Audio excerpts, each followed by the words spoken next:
Baiklah, bismillahirrahmanirrahim. Assalamualaikum warahmatullahi wabarakatuh. Alhamdulillah teman-teman, bagaimana kabarnya? Semoga di weekdays ini, walaupun dalam keadaan lelah mungkin ya, pulang bekerja atau ada yang habis beraktivitas seharian, tapi tetap menyempatkan hadir di acara kali ini. Nah, sebelum kita mulai, sebelumnya saya mau memastikan apakah suara saya kedengaran jelas ya? Dengar teh. Oke. Baik, sekarang sudah ada 28 orang. Kita berdoa semoga nanti akan terus bertambah ya. Oke, baiklah. Langsung saja saya mulai acara ini. Bismillahirrahmanirrahim. Assalamualaikum warahmatullahi wabarakatuh. Alhamdulillahilladzi ahdana lihada wa ma kunna linahtadiya laula an hadanallah. Asyhadu an la ilaha illallah wa asyhadu anna Muhammadar Rasulullah. Dan nabiyya ba'da amma ba'du. Alhamdulillah teman-teman sekalian, Akang Teteh, Ustadz Ustazah yang telah menyempatkan hadir di majelis ilmu pada malam hari ini. Perkenalkan, saya Anora Fadila Nilamsari, bisa dipanggil Nilam, diamanahi menjadi moderator pada malam hari ini. Semoga teman-teman di sini berkenan dan insya Allah kita sama-sama mendapatkan keberkahan dari majelis ilmu ini. Baiklah, mungkin tanpa memperpanjang lagi ya mukadimahnya, kita langsung saja agar majelis ini semakin berkah, kita buka dengan tilawah kepada Kang Zidna. Kita persilakan untuk membacakan tilawah. Assalamualaikum warahmatullahi wabarakatuh. A'udzu billahi minasy syaithanir rajim. Bismillahirrahmanirrahim. Alhamdulillahilladzi khalaqas samawati wal arda wa ja'ala adh-dhulumati wan nur. Summal ladzina kafaru bi rabbihim ya'dilun. Huwallazi khalaqakum min tinin summa qada ajala wa ajalum musamman indahu summa antum tamtarun. Wa huwa Allahu fis samawati wa fil ardh ya'lamu sirrakum wa jahrakum wa ya'lamu ma taktibun wa ma ta'tihim min ayatin min ayati rabbihim illa kanu anha mu'ridin. Faqad kazzabu bil haqqi lamma ja'ahum fasawfa ya'tihim anba'u ma kanu bihi yastahzi'un. Shadaqallahul azim. Sekian, assalamualaikum warahmatullahi wabarakatuh.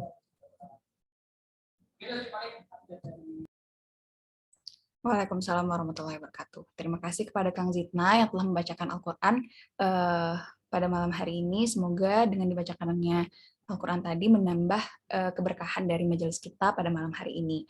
Mungkin teman-teman di sini, bagi yang belum melihat temannya, yang mendaftar juga, boleh nih untuk diajakin di PC, kajiannya udah mulai nih gitu, biar dapat merasakan materi dari awal, karena topik malam ini juga seru ya, nggak kalah serunya dari yang kemarin. Kalau kemarin kita bahas tentang sekularisme, pada malam hari ini kita membahas tentang pluralisme. Nah, namun sebelum pematerian dimulai, Saya izin sedikit di sini dulu teman-teman untuk memperkenalkan. Sebenarnya sebelumnya juga sudah diperkenalkan ya tentang kegiatan kita ini apa dan kedepannya akan seperti apa. Jadi sepintas lagi bagi yang hari ini baru bergabung, jadi webinar PADIS ini adalah acara yang diselenggarakan oleh PADIS, di mana PADIS itu merupakan semi lembaga yang bergerak di bidang pengkaderan untuk dalam hal agar kita dapat menghadapi tantangan zaman pada saat ini ya, kayak gitu. Dimana kita tahu banyak sekali pemikiran-pemikiran yang masuk dan kita sebagai umat Muslim tentu wajib untuk menfilter hal-hal tersebut ya, pemikiran-pemikiran tersebut supaya kita tetap berada pada garis yang sebenarnya, garis yang lurus gitu. Jadi setelah itu, jadi dari webinar PADIS ini adalah pengantar sebelum nanti kita juga akan ada agenda program studi PADIS, di mana program studi ini teman-teman akan lebih mendalami lagi topik-topik yang ada di webinar ini sebagai pengantar. Tentu juga kita diperkenalkan dengan konsep-konsep Islamic worldview ya, dari konsep ketuhanan, konsep nilai, konsep kebenaran, konsep manusia dan sebagainya gitu. Teman-teman nanti akan mengikuti, jika tertarik untuk mengikutinya masih bisa mendaftar, atau yang ingin berubah pikiran mungkin bisa jadi yang tadinya hanya mendaftar untuk mengikuti webinar saja, tapi ternyata setelah mendengarkan dari pemateri berminat untuk mengikuti program studi PADIS, masih bisa tinggal bisa mengulang dengan mengisi registrasi link juga nggak apa-apa, atau bisa menghubungi admin di grup masing-masing seperti itu. Baik, langsung saja kita ke tema kita pada malam hari ini. Luar biasa sekali ya pemateri kita malam ini, ada Kang Muhammad Ridwan. Jadi Kang Muhammad Ridwan ini merupakan tamatan dari Strata 1 Komunikasi Penyiaran Islam STAIPI Bandung. Duh, nggak tahu nih bacanya gimana. Nah, terus juga ada Bahasa Arab dan Studi Islam Ma'had Al-Imarat Bandung, Diploma 3 Manajemen Pemasaran PAAP Universitas Pajajaran. Terus juga udah mempublikasikan tulisan baik digital maupun cetak dengan judul Universalisme dan Misi Perspektif Kristen, Pelarangan Kegiatan dan Peribadatan Jemaat Ahmadiyah Indonesia atau JAI oleh Bupati Garut sudah sesuai Pancasila dan Undang-Undang. Lalu juga judul Islam Wasatiyah atau Moderat. Terus juga ada artikel buletin dan website lainnya. Saat ini aktivitas dan kesibukan Ustadz kita, atau kita panggil Kang Ridwan saja ya. Kang Ridwan adalah manajer pada program Institut Pemikiran Islam dan Pembangunan Insan Pimpin Bandung. Baiklah, tanpa memperpanjang, agar nanti kita mendapatkan ilmu lebih banyak lagi dari Kang Ridwan, tanpa mengurangi rasa hormat, kita persilahkan kepada Kang Ridwan untuk memberikan pencerahannya kepada kita semua. Kepada Kang Ridwan, tempat dan layar dipersilahkan. Ya, baik. Terima kasih Teh Anora.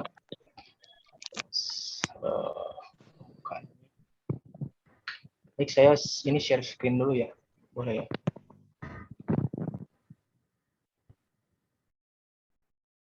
Mohon izin juga nih Kang, sebelumnya untuk teman-teman, kalau misalnya berkenan dan memungkinkan untuk open kamera juga boleh ya, biar meramaikan acara kita saat ini. Silahkan Kang Ridwan, kembali ke Pak. Saya mulai saja ya. Baik, bismillahirrahmanirrahim. Assalamualaikum warahmatullahi wabarakatuh. Waalaikumsalam warahmatullahi wabarakatuh. Alhamdulillahilladzi arsala rasulahu bil huda wa dinil haqq liyudhhirahu 'ala dini kullihi walau karihal musyrikun. Asyhadu an la ilaha illallah wa la syarika lah wa asyhadu anna Muhammadan abduhu wa rasuluh, amma ba'd. Wassalatu wassalamu ala sayyidina wa habibina wa syafiina wa maulana Muhammad sallallahu alaihi wasallam. Baik, puji syukur kita panjatkan kepada Allah Subhanahu wa taala yang telah memberikan kita kesempatan baik di malam hari ini untuk bisa berkumpul di sini, bersilaturahmi, sharing ilmu, sharing pengetahuan bersama-sama. Dan saya pertama-tama ingin mengucapkan terima kasih kepada ada Kang Gilang ya, Kang Gilang sebagai koordinator, kemudian ada Kang Derajat juga, kemudian panitia, terima kasih Teh Nora, Kang Andi, Kang Zidna, dan lainnya, Kang Syahrial dan lainnya ya. Teh Indri ya namanya, Teh Indri. Kemudian siapa lagi? Dan lainnya ya, maaf kalau nggak kesebut. Nah, kemudian terima kasih juga kepada para peserta yang sudah berkenan untuk hadir dan mungkin dan menyimak sharing dari saya. Baik, saya akan menyampaikan materi tentang pluralisme dan toleransi agama. Kita ya berkenalan lah, ringkas dulu lah. Jadi perkenalan awal gitu ya tentang pluralisme. Ini waktunya sampai jam berapa Teh Anora? Sampai jam 9.15, Kang. Oh iya, iya. Oke, mudah-mudahan kurang dari itu ya selesainya. Karena saya usahakan sedikit mungkin lah, sesingkat mungkin. Baik, jadi pertama-tama, nah ini ada kisah orang buta dan gajah. Mungkin ini kisah yang masyhur ya, masyhur dan banyak orang, bahkan mungkin para hadirin hadirat di sini udah pada tahu. Tapi biar saya ceritakan kembali, saya ini Profesor Rashidi dalam bukunya meriwayatkan ini. Jadi beliau adalah Menteri Agama pertama Republik Indonesia. Beliau mengisahkan bahwa Presiden Soekarno dulu pernah memberi kuliah umum di UI, Universitas Indonesia, sekitar tahun 1955. Kemudian Presiden Soekarno menceritakan hikayat gajah dan 4 orang buta. Gitu. Nah, jadi ceritanya kisah seorang raja itu nyuruh 4 orang buta. Ini saya persingkat ya kisahnya. Jadi 4 orang buta ini masing-masing disuruh untuk jawab pertanyaan apakah gajah itu oleh seorang baginda raja. Kemudian orang buta yang pertama maju. Dia meraba-raba ekor gajah. Nah, terus dia bilang, gajah menyerupai penghalau lalat, tapi agak lunak dan panjang. Kemudian yang kedua maju, dia megang kaki gajah.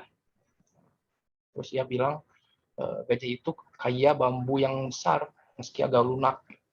Nah, kemudian yang ketiga maju, dia megang telinga gajah. Dia bilang, gajah seperti daun besar dan tebal, kata dia. Nah, terakhir yang keempat, dia megang belalainya. Nah, si yang keempat ini bilang gajah seperti pipa karet besar. Terus Soekarno bilang ke peserta kuliah umum itu ya, mendiang Soekarno bilang, nah saudara-saudara, siapakah yang benar di antara keempat orang buta itu? Jawabannya gampang. Mereka semua benar, Presiden Soekarno. Walaupun jawaban mereka berlainan. Nah, itu begitulah saudara-saudara keadaan agama, kata Presiden Soekarno. Di Indonesia ada bermacam-macam agama, semuanya benar, seperti jawaban-jawaban orang-orang buta tentang gajah itu juga benar. Jadi, kata beliau lagi, karena manusia itu kecil, maka ia tidak dapat mengetahui segala sesuatu yang dapat dilihat atau dipahami hanya sebagian atau satu dari beberapa segi alam wujud ini. Gitu. Itu ya, kata Presiden Soekarno, kisah 4 orang buta dan gajah. Nah itu, seperti itu perumpamaan pluralisme agama. Jadi pluralisme itu ya membenarkan semua agama. Jadi ini benar, agama itu benar, semuanya benar. Tapi kita harus tadi kisah riwayat Presiden Soekarno itu kita harus adil menilai juga ya. Presiden pertama kita pun ada juga kebaikan-kebaikan terhadap agama, misalnya ini walaupun kisah sejarahnya ada yang meragukan dari kalangan sejarawan, tapi ada yang meyakini di penduduk Uni Soviet itu Presiden Soekarno itu yang menemukan dan memperbaiki kuburan Imam Al-Bukhari. Ya, terlepas dari yang sejarawan yang meragukan itu ya, tapi penduduk di sana sangat ya, tahunya itu ceritanya gitu ya. Nah, kemudian beliau juga membuka kembali Masjid Biru yang sempat jadi gudang ya di sana di Saint Petersburg kalau nggak salah. Sekarang disebutnya Masjid Soekarno ya. Masjid Biru itu Blue Mosque. Dan mungkin kebaikan-kebaikan yang lainnya juga masih ada, dan kita doakan saja semoga beliau diberi rahmat dan ampunan Allah. Nah, jadi kalau kita lihat tadi ya, mungkin niat beliau itu baik untuk membangun toleransi, menghilangkan konflik antar pemeluk agama ya, terus menciptakan kedamaian, kerukunan gitu ya. Tapi apa benar harus melalui membenarkan semua agama melalui pluralisme agama? Nanti kita insya Allah nanti saya bahas jawabannya tentang kisah gajah dan 4 orang buta ini di bahasan nanti kita beranjak dulu. Berikutnya ada ini Cak Nur atau Nurholis Majid. La ilaha illallah sama dengan tiada Tuhan selain Tuhan. Jadi Allah itu nggak dipanggil Allah, tapi Tuhan aja udah. Ini untuk versi juga. Jadi la ilaha illallah itu menurut beliau harus dibaca tiada Tuhan selain Tuhan. Ini untuk membenarkan pluralisme lah. Nanti ini dibantahnya oleh Profesor Syed Muhammad Naqib Al-Aktas. Nah, ini saya baca riwayatnya Gus Dur. Nanti kita jawab juga ya.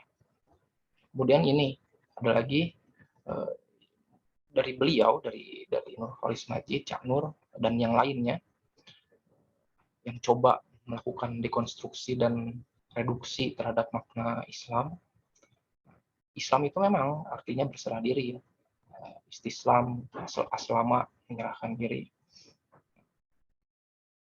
Tapi di sini bukan sekedar itu.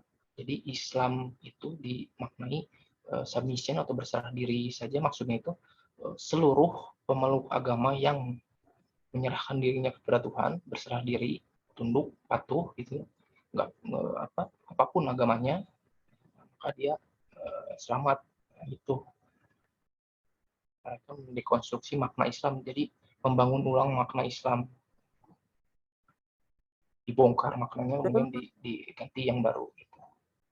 Nanti kita jawab juga ya, ini jangan dulu dipercaya, hati-hati, jangan oh iya, nah, jangan sampai begitu. Karena kita di sini bahas problem pluralisme agama, bukan membenarkan pluralisme agama. Jangan diiyakan dulu. Kemudian ini jadi tadi ya para pemimpin itu tadi cendekiawan, para pemimpin khususnya di Indonesia ya, bahkan dari kalangan umat Muslim sendiri di yang luar Indonesia itu bawa masuk gagasan-gagasan luar khususnya dari Barat ke masyarakat Muslim.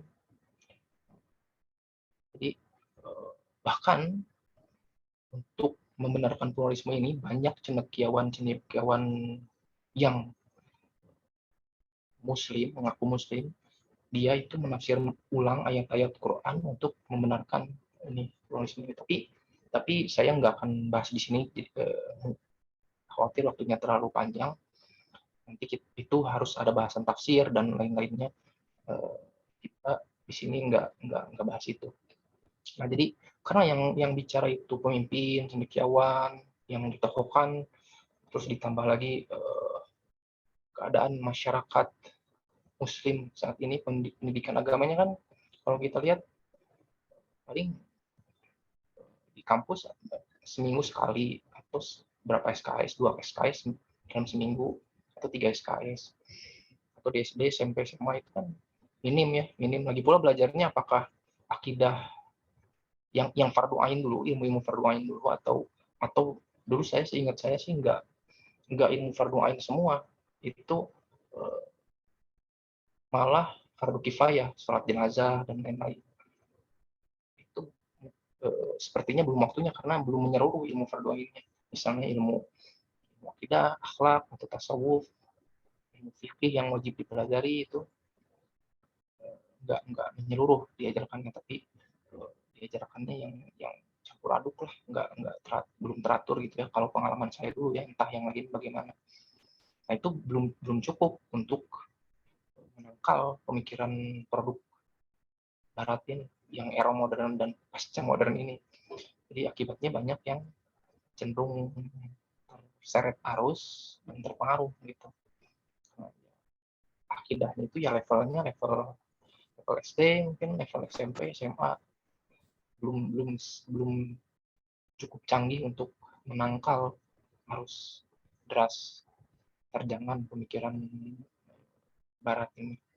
Nah ini masalah penting ya, karena saat ini sebagian besar yang kita lihat saat ini itu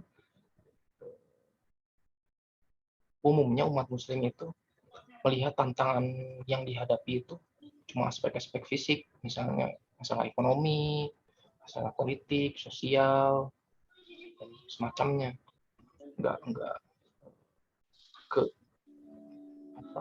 Nggak melihat bahwa ada masalah lain yang lebih penting dan lebih besar dari itu, yaitu masalah ilmu dan pemikiran, masalah akidah, masalah worldview. Apalagi di worldview itu pandangan hidup bagi yang mungkin baru dengar, cara kita pandang terhadap segala sesuatu yang ada gitu. Ilmu itu apa, kebahagiaan itu apa, Tuhan itu apa, agama itu apa, alam itu apa. Konsep-konsep kuncinya itu, konsep-konsep dasarnya itu. Tuhan, agama, nabi. Nah, apalagi kan kembali lagi ya, di era apalagi sekarang ini ledakan maklumat, ledakan informasi, pluralisme ini lebih mudah lagi menyebar, lebih gampang lagi orang browsing, ilmunya nggak kuat, baca-baca, oh inilah toleransi, inilah yang lebih dari toleransi, inilah yang harus kita amalkan. Apalagi Ustadz Adian itu pernah nulis di bukunya bahwa pluralisme ini pernah masuk kurikulum sekolah juga dengan nama lain, tapi namanya multikulturalisme. Multikulturalisme itu sebenarnya multi budaya ya, mengakui bahwa adanya keanekaragaman budaya. Tapi di situ disusupi ini pemahaman pluralisme agama. Namanya aja yang berubah jadi multikulturalisme. Nah, nanti insya Allah kita jawab pertanyaan dari tokoh di atas semua, tadi 3 ya, itu yang diiakan dulu sekali lagi. Terus sekarang kita kenali dulu apa itu pluralisme, karena sebelum kita mau bantah, maka kita harus kenal dulu lah apa yang kita bantah, supaya dapat pemahaman, supaya kita bisa melontarkan argumen tepat sasaran, nggak meleset. Kalau meleset bisa balik ke diri sendiri atau ke sama teman gitu. Bahaya. Jadi apa itu pluralisme? Dari kamus saya kutip dari buku Prof. Hamid Fahmi Zarkashi. Nah ya, ada 2 kata beliau mengutip dari beberapa kamus. Yang satu, pengakuan terhadap kualitas majemuk atau toleransi terhadap kemajemukan, kata kamus itu ya, yang beliau kutip itu. Nah yang kedua, doktrin yang berisi 1, pengakuan terhadap kemajemukan prinsip tertinggi. 2, pernyataan tidak ada jalan untuk menyatakan kebenaran tunggal. Jadi nggak ada jalan untuk orang menyatakan bahwa kebenaran itu tunggal, satu-satunya. Inilah yang benar satu-satunya tentang satu masalah. Yang ketiga, ada ancaman bahwa nggak ada pendapat yang benar, atau semua pendapat itu sama benarnya. Jadi pilihannya tidak ada pendapat yang benar, semua orang salah, atau semua pendapat itu sama benarnya. Itu yang ketiga. Yang keempat, teori yang seirama dengan relativisme. Jadi sikap curiga terhadap kebenaran. Jadi relativisme nanti kita bahas. Ini mohon maaf kalau ada istilah-istilah yang kurang familiar. Nanti insya Allah saya jelaskan semampunya. Tidak perlu khawatir. Dipikirkannya nanti lagi aja. Nah, kemudian yang terakhir, termasuk yang kedua ya, makna yang kedua ini, yang terakhir, yang kelima, pandangan bahwa di sana tidak ada pendapat yang benar atau semua pendapat adalah sama benarnya. Ini mirip kayak yang tadi ya, yang keempat. Nah, kata Ustadz Hamid, pluralisme yang pertama itu, yang arti yang satu, pengakuan terhadap kualitas majemuk atau toleransi terhadap keberagaman, kemajemukan itu ya menurut beliau itu toleransi. Sedangkan yang kedua, yang tadi yang melakukan kebenaran, semua adalah benar, tidak boleh mengklaim kebenaran tunggal, itu yang masalah. Kemudian beralih yang kedua, Diana L. Eck, nah, itu direktur The Pluralism Project di Universitas Harvard, Amerika Serikat. Nah, dalam bukunya, Diana L. Eck ini menjelaskan bahwa pluralisme itu enggak sekedar toleransi. Apa maksudnya? Jadi kalau toleransi itu mau dan mampu hidup berdampingan dengan orang dari pemeluk agama lain dengan rukun, gitu ya, dengan damai, saling menghormati, saling menghargai. Nah, tapi kalau pluralisme itu mau menerima dan mengakui kebenaran agama lain, dia meyakini agamanya benar, tapi agama lain juga benar, itu sama-sama benar. Syamsuddin Arif itu pluralisme agama dan relativisme ini ya sama lah, sekali tiga uang, kata beliau. Iya, apa itu relativisme? Tadi kan saya sebut dua kali tuh relativisme. Relatif itu dari relate atau yang melekat gitu ke seseorang. Jadi kebenaran itu tergantung masing-masing orang gitu. Setiap orang punya kebenaran sendiri-sendiri. Nggak ada yang namanya kebenaran objektif mutlak gitu. Semua kebenaran tergantung opini masing-masing, pendapat masing-masing. Tiap individu benar. Itu kebenaran gitu. Jadi, ya semua benar begitu. Nggak ada yang salah. Tiap orang punya masing-masing kebenarannya. Iya, tiap orang punya kebenarannya sendiri-sendiri.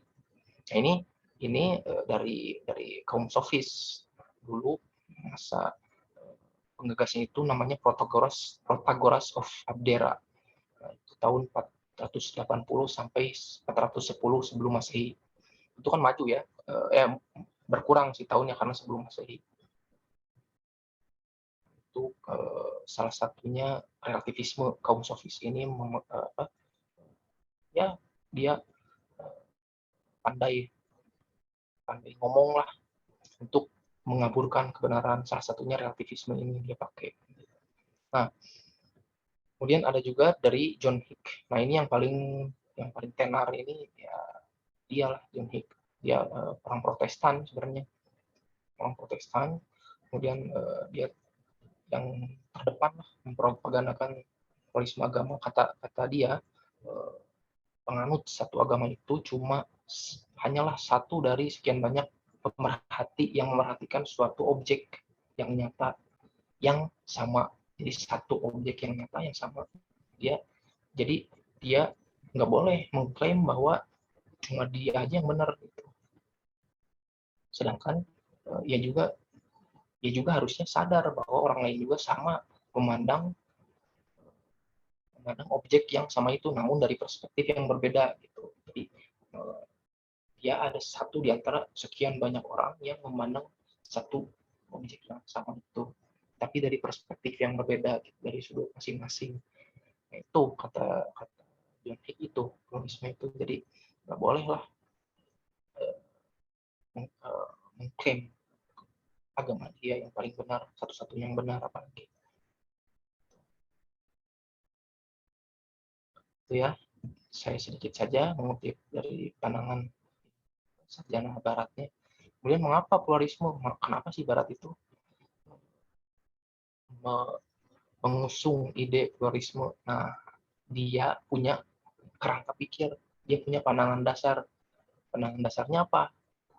Kenapa dia mendesak orang untuk menganut ini, menerima pluralisme? Ini karena cara pandang mereka terhadap agama, worldview mereka tadi itu, cara pandangan hidup mereka, pandangan mereka terhadap sesuatu, terhadap agama. Jadi ada sarjana barat yang bilang bahwa agama itu menurut mereka itu cuma produk sejarah yang sifatnya relatif. Nah, maksudnya apa sih produk sejarah sifatnya relatif? Ini banyak istilah-istilah serapan, jadi agak pusing ya. Jadi yang namanya produk sejarah itu maksudnya, jadi agama itu meskipun kata sarjana orang barat namanya Ernst Troels, entah pelafalan seperti itu benar atau enggak, mohon maaf ya, mungkin orang Jerman, mungkin saya mohon maaf karena enggak bisa bahasa Jerman, meskipun di SMA itu ada pelajarannya. Nah, jadi meskipun agama itu dari Tuhan atau perwujudan dari yang absolut, Tuhan yang absolut, tapi yang menafsirkan itu kan manusia sesuai keadaan lingkungan, tempat mereka, atau waktu mereka hidup, zaman mereka hidup, dan manusia itu relatif menafsirkan, dia punya penafsiran masing-masing. Nah, makanya agama pun berubah-ubah mengikuti sejarah tadi, produk sejarah tadi itu. Ya, agama itu berubah-ubah mengikuti perkembangan zaman dan tempat, karena itu tadi manusia menafsirkannya relatif menurut masing-masing pribadi tadi. Jadi berubah-ubah agama itu mengikuti keadaan lingkungan, keadaan tempat, keadaan waktu, zaman. Karena itu makanya dia mengusung ide pluralisme, menganggap agama itu sebatas itu saja, produk sejarah, produk budaya gitu. Jadi nggak ada yang mutlak tuh, cuma Tuhan yang mutlak kata mereka. Jangan diiyakan, kita tahan dulu. Nah, kemudian sejarah dan perkembangannya, pluralisme agama berkembang pesatnya itu pada abad 20. Nah, di barat ya, di barat. Nah, pemicunya apa? Pemicunya yang anggap di sana banyak terjadi perang, pertumpahan darah, kemudian agama mereka itu, agama barat itu ya bersikap eksklusif. Dia mengklaim kebenaran mutlak. Jadi absolut, menghegemoni. Nah, di barat itu jadi mereka menganggap bahwa sikap eksklusif agama inilah yang menimbulkan peperangan antar penganut agama, misalnya Kristen dengan Yahudi, bahkan nggak antar agama doang, tapi sesama satu agama tapi lain aliran, beda aliran gitu. Misalnya Katolik dan Protestan misalnya. Nah, itu di barat itu terjadi seperti itu, dan perangnya itu ya berlangsung lama, dan korbannya itu nggak sedikit. Makanya muncullah ide pertama-tama itu inklusivisme, misalnya, supaya karena mereka protes bahwa agama di barat itu eksklusif, kemudian muncullah dalam dekrit Nostra Aetate, artinya Nostra Aetate itu di zaman kita, di Konsili Vatikan kedua tahun 1962 sampai 1965 itu. Nah, dokumen tersebut bilang bahwa di dalam agama lain pun ada kebenaran, mungkin saja ada kebenaran, tapi tetap bahwa bahwa Yesuslah sang juru selamat gitu. Jadi satu-satunya jalan keselamatan dan kebenaran adalah Yesus, tapi mungkin juga di agama lain itu ada kebenaran juga gitu. Itu inklusivisme ya, jadi agak beda. Nah, ini gimana nih memahaminya? Mengakui agama kita satu-satunya yang benar, tapi di luar agama kita ada keselamatan juga. Nah, itu dalam ilmu logika itu kan, coba silakan aplikasikan masing-masing ilmu logika ini ya. Kategorinya apa gitu. Kita tidak bisa menerima itulah kalau dalam Islam ya. Dan inklusivisme ini dipandang masihlah nggak cukup, karena dia masih menilai agama lain dari perspektif agama sendiri. Nah, jadi agama sendirinya dia merasa lebih unggul gitu kan daripada yang lain. Nah, ini nggak cukup kata sejarawan Barat itu. Maka pluralisme lah muncul, diperkenalkan untuk melihat semua agama dari perspektif yang lebih terbuka, open-minded katanya. Sebagaimana telah dibahas tadi di awal itu, pluralisme itu secara umum itu titik tolaknya itu bahwa kebenaran dan realitas itu adalah produk sejarah ya. Tadi agama itu produk sejarah dan bergantung pada diri manusia, relatif, relational. Jadi oleh sebab itu si kebenaran ini ya parsial lah, nggak sempurna atau nisbi, tadi relatif, tadi nisbi bahasa kitanya. Nah, tapi gelombang perkembangan pluralisme ini, teologi pluralis ini makin kencang dalam tubuh gereja ya, sehingga akhirnya Yohanes Paulus II mengeluarkan dekret Dominus Jesus tahun 2001. Nah, dia menegaskan bahwa gereja itu menolak pluralisme agama. Karena itu semakin ramai pluralisme di tubuh gereja itu ya. Nah, perkembangan lebih lanjut ada yang namanya esensialisme. Esensialisme itu apa? Ini pandangan yang menyatakan bahwa semua agama pada intinya ya sama-sama juga, cuma beda bentuk. Nah, tapi substansinya sama, itu sama-sama percaya Tuhan yang Maha Pengasih lagi Maha Penyayang. Ya, kita sama-sama menyembah Tuhan yang Maha Pengasih, Maha Penyayang. Tuhan kamu kan Maha Pengasih lagi Maha Penyayang kan? Ya udah sama, berarti sama-sama menyembah Tuhan yang sama. Terus sama-sama percaya Nabi kan? Ya udah. Terus ada nilai-nilai moral. Ya udah sama-sama ada nilai moralnya kan. Nah, ini ya, contohnya Transcendent Unity of Religions-nya Fridtjof Schwann namanya. Fridtjof Schwann. Kesatuan agama-agama atau perennialisme. Nah, ini jadi semua agama itu jadi bentuk segitiga itu digambarkan dibagi dua segitiganya. Nah, yang bawahnya itu eksoterik, level eksoterik, kemudian yang atasnya esoterik. Yang bawahnya itu kita pada level tataran eksoterik itu tiap agama itu beda-beda, tapi pada level esoterik yang atas itu atau level batin gitu, itu sama lah kata dia. Nah, itulah sedikit sejarah perkembangannya, tidak perlu banyak-banyak karena kita ringkas.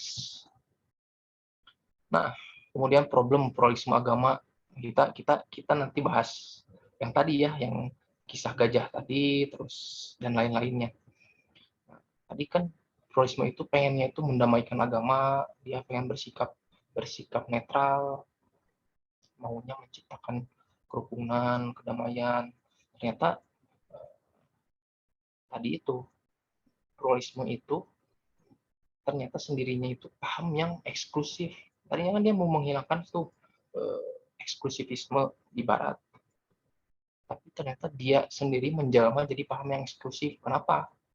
Karena dia bilang semua agama itu benar, agama itu benar.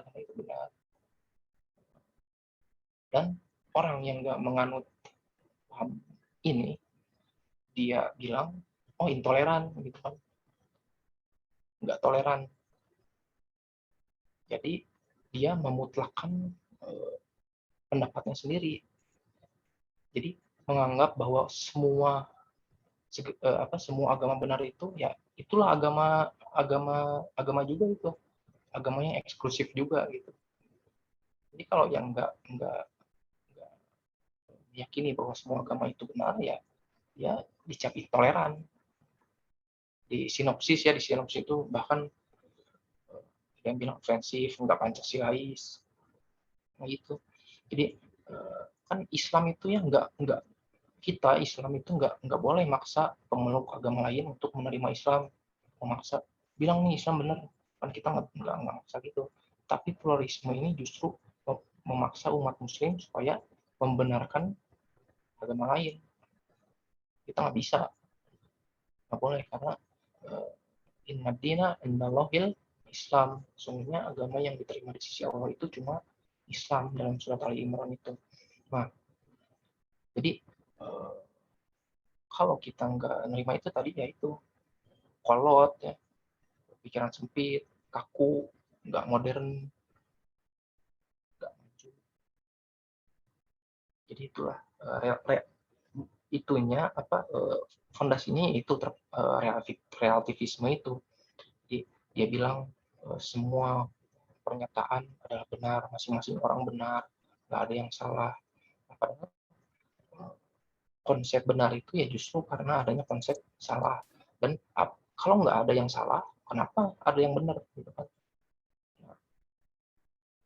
Terus kalau semua kebenaran itu relatif dan subjektif, tergantung individu masing-masing, maka relativisme itu sendiri juga yang bilang bahwa oh semua kebenaran itu relatif. Nah, dia juga yang bilang itu juga ya pendapatnya relatif juga lah, subjektif, nggak mutlak juga harusnya. Tapi dia memutlakkan itu gitu. Jadi kan ini self contradictory gitu ya. Dia mutlak.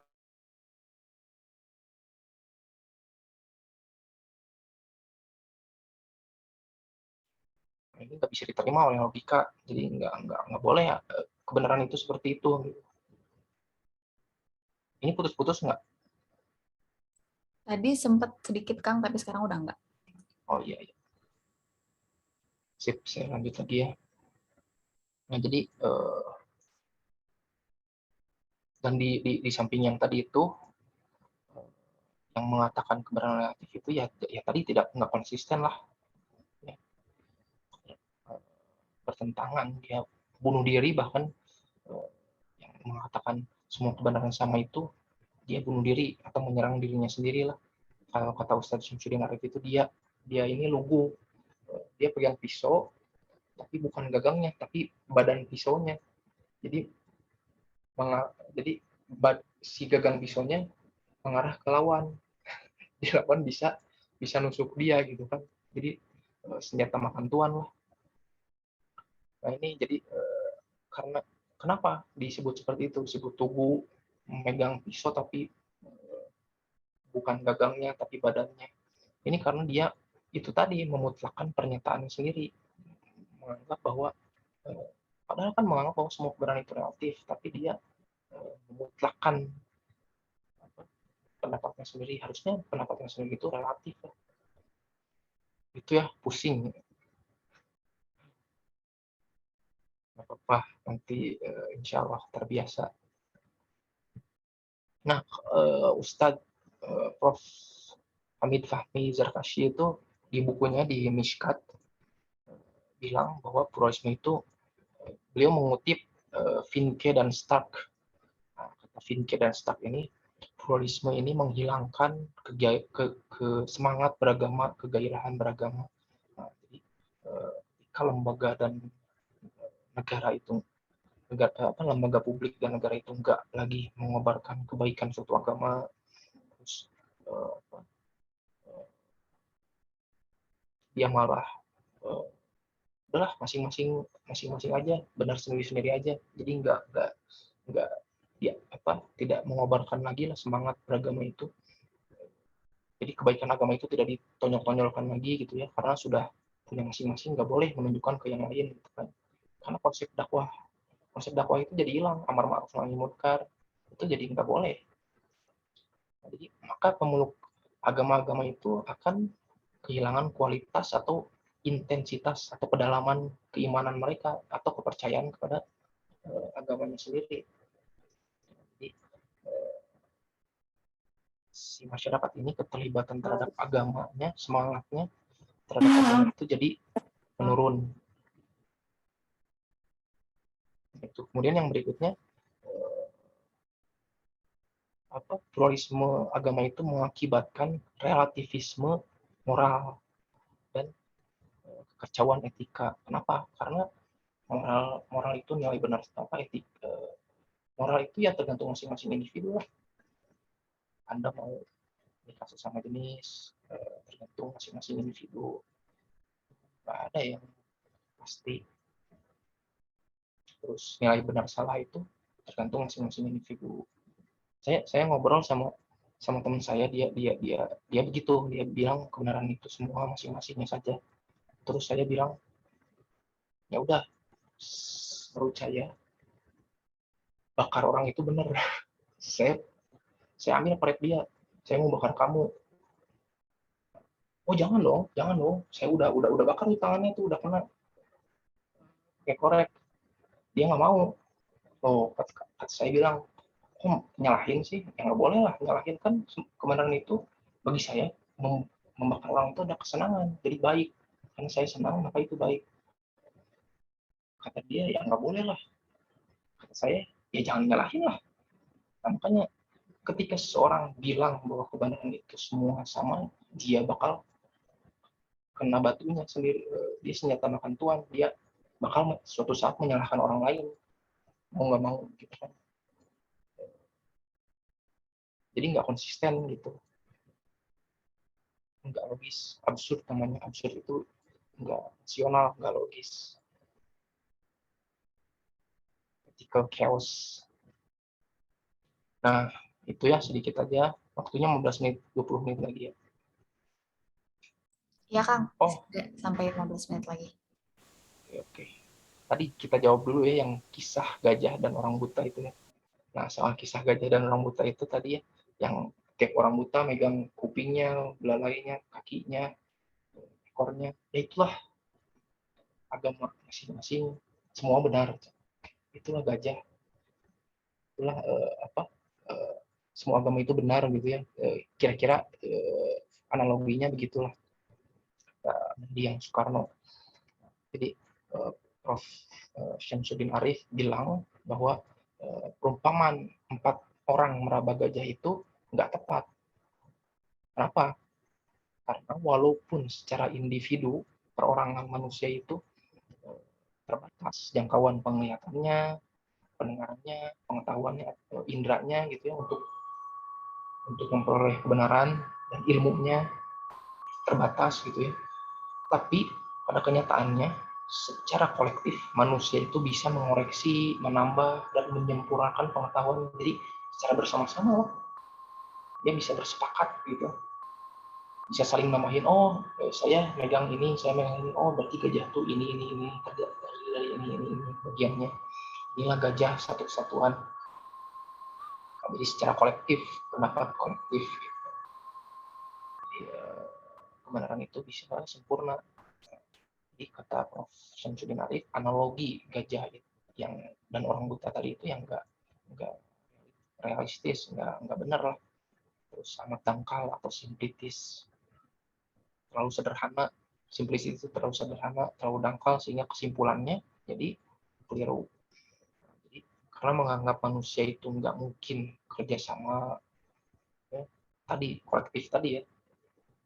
Jadi seolah-olah mustahil untuk dia kolaborasi meneliti suatu objek, terus ngumpulin, membandingkan, dan mendiskusikan hasil temuan mereka untuk kemudian menarik kesimpulan yang nggak lagi subjektif, nggak lagi masing-masing ini gajah itu adalah penghalau lalat, ekor gajah itu adalah pipa pita karet, nggak gitu, tapi bisa jadi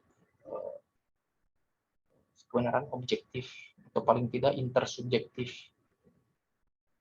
Nah, itu jawaban tentang analogi tadi. Atau ada jawaban lagi nanti dari para peserta, silakan kalau ada yang mengomentari itu.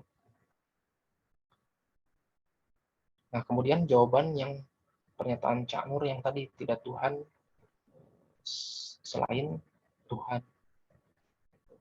Profesor Syed Alatas bilang, walaupun secara semantik atau secara bahasa benar, Allah itu adalah ilah, la ilaha illallah, Allah itu adalah ilah.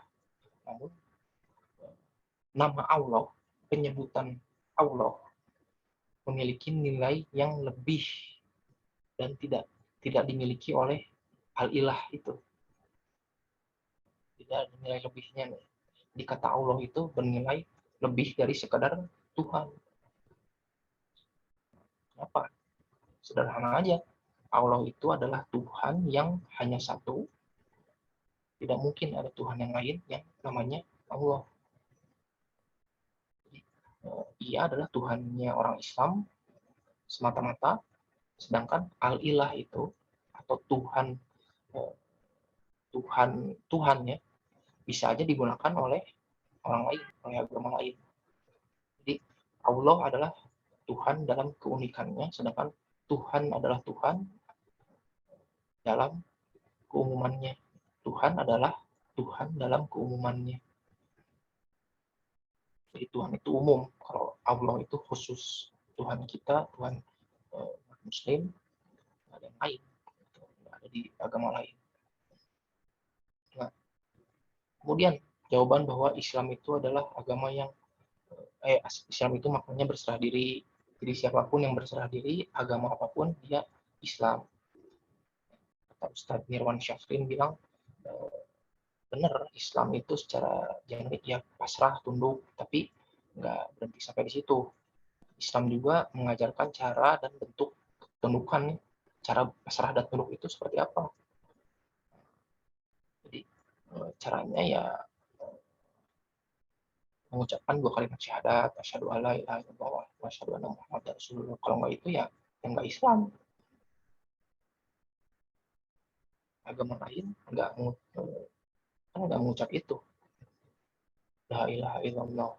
Berarti eksklusif kita ya Allah, mengakui Nabi Muhammad SAW, berarti ya bukan Islam. Jadi, kemudian harus sholat, ketundukan puasa, zakat, haji, dan ibadah lain. Dan nggak mengubah isi kitab suci, itu juga ketundukan. Kalau mengubah isi kitab suci ya berarti bukan Islam, nggak tunduk dia. Isi kitab suci diubah. Maka itu sifat ketundukan itu sempurna kalau kita mengikuti aturannya, caranya, bentuk ketundukan itu seperti apa, seperti yang diwahyukan Allah. Jadi pasrah aja nggak cukup lah. Oh saya Islam, saya berserah diri kepada Allah. Nah, itu nggak cukup. Jadi harus ada amal, perbuatan, ada iman yang diucapkan, deklarasi tadi syahadat gitu ya. Nah, lagi pula pas saya cek di tafsir ulama itu, saya cek surat Ali Imran ayat 19 itu maknanya ya al-Islam itu ya Islam, agama Islam bukan agama manapun yang berserah diri, bukan makna secara umum siapapun yang berserah diri adalah Islam, enggak. Menurut Imam Fakhruddin Ar-Razi dalam tafsir beliau, kemudian Syekh Wahbah Zuhaili bilang bahwa ya Islam itu ya al-Islam itu ya khusus agama Islam. Itu ya sudah terjawab tiga-tiganya. Mudah-mudahan puas dan bisa dipahami. Nah, toleransi Islam, kita beranjak ke toleransi Islam. Apa itu toleransi dalam Islam? Nah, ini toleransi dalam Islam itu kata Prof. Wan kata Profan Muhammad Marwan Daud, sahabat dari Profesor Alatas, kata beliau, toleransi itu ada batasnya. Karena setiap kebaikan itu punya batasan. Misalnya keberanian salah satu dari 4 kebaikan atau keunggulan manusia yang utama, karena ada keberanian, keadilan, kemudian kebijaksanaan. Satu lagi apa tuh? Four cardinal virtues itu, baik keadilan, ifah menjaga diri, menjaga kesucian gitu. Nah, keberanian aja misalnya, itu letak keberanian itu ada di antara gegabah dan di bawahnya ada pengecut. Nah, kalau keberanian melampaui batas, ya di tengah-tengah, keberanian itu melewati batas atas, maka ia jadi gegabah. Kalau dia melewati garis yang bawah, batas bawah, maka dia jadi kecut. Jadi ada ekstrimnya gitu.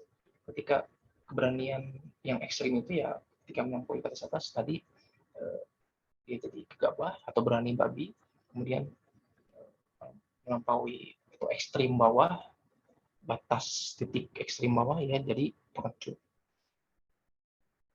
Tengah-tengah itu keberanian. Nah, itu ada batasnya. Kebaikan itu selalu ada batasnya. Misalnya dalam agama Konghucu misalnya, ada batas toleransinya juga. Ya, karena kebaikan itu ada batasnya, maka toleransi juga ada batasnya. Karena toleransi juga termasuk kebaikan. Konghucu itu batas toleransinya adalah kebaktian. Menerjemahkannya saya kebaktian. Kalau di bahasa Inggrisnya filial piety. Apa tuh terjemahan yang lebih tepatnya? Silakan kalau ada boleh kasih masukan. Nah, banyak yang agama mereka ya penganut Konghucu ini tolerir, tapi ketika seseorang nggak memegang prinsip yang tentang kebaktian ini, maka dia itu masuk kategori bukan orang baik. Nah, jadi dia nggak ditolerir tuh orang yang nggak pegang prinsip kebaktian, langsung dicap ya, ini bukan orang baik. Nah, demikian juga dalam agama Hindu misalnya, kalau penganutnya nggak percaya Weda, maka dianggap orang yang ingkar, unbelievers. Kemudian kalau kita lihat istilah toleransi itu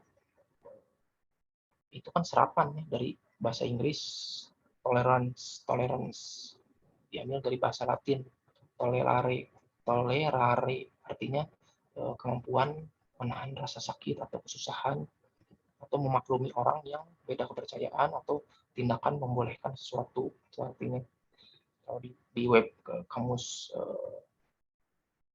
saya kalau nggak salah lihat di Webster ya, kalau nggak salah itu artinya 3. Tadi kemampuan menahan rasa sakit atau kesusahan, memaklumi orang yang beda, tindakan membolehkan sesuatu. Nah, tapi Profesor Atas dan Prof. Wan ini cenderung menggunakan istilah muhibbah atau mahabbah atau ulama samahah ya, biasanya tasamuh. Kalau muhibbah itu kalau kata Prof. Wan menunjukkan rasa cinta dan rasa hormat, kemudian kerendahan hati. Jadi meskipun seorang nggak cinta kepada sesuatu, tapi setidaknya ia masih punya kebaikan hati untuk menghormati demi kebaikan yang lebih besar. Kalau nggak cinta pun ya menghormati lah gitu. Itu term atau istilah dari Profan yang lebih cenderung ke hibah, nggak ke toleransi. Karena toleransi itu lebih ke apa ya? Misalnya kita ya mau nggak mau lah sabar terpaksa gitu kan, sabar dengan perbedaan orang lain beda dengan kita. Ini kalau ada chat tolong mohon dibacakan, saya nggak baca chat. Nah, kemudian ini ya, toleransi dalam Islam itu ya kita menghormati berarti sama manusia kan, kita disuruh menghormati, dilarang apalagi yang lebih tua gitu. Kemudian dilarang menghina Tuhan agama lain dalam surat Al-An'am ayat 6. Ini berapa menit tadi? Bentar lagi ya. Surat Al-An'am ayat 108. Kemudian haram menyakiti non muslim.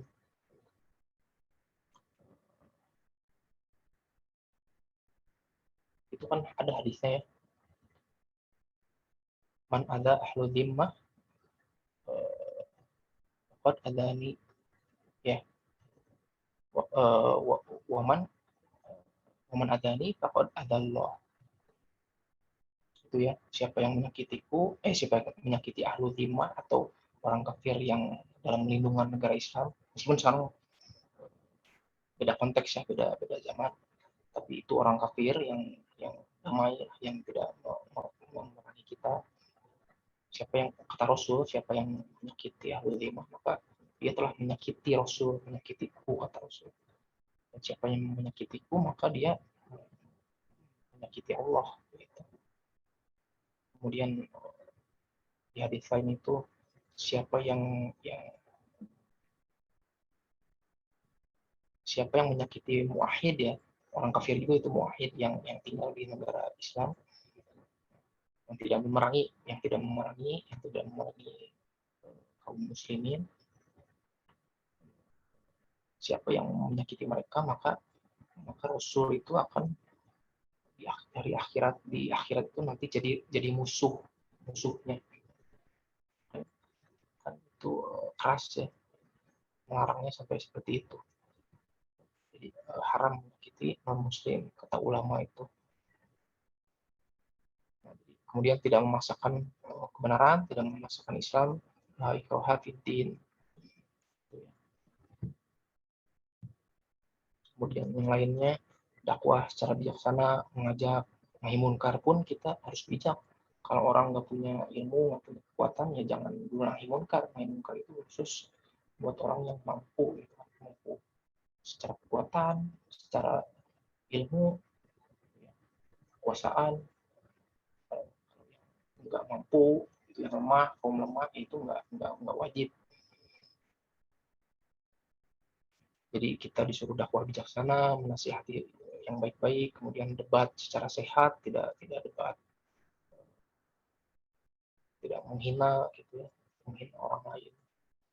Jadi itu surat An-Nahl ayat 125, wa ila sabili rabbika bil hikmah wa mau'izatil hasanah wajadilhum billati hi ahsan. Kemudian tidak mengganggu ibadah atau merusak tempat ibadah agama lain. Sayyidina Umar bin Khattab kan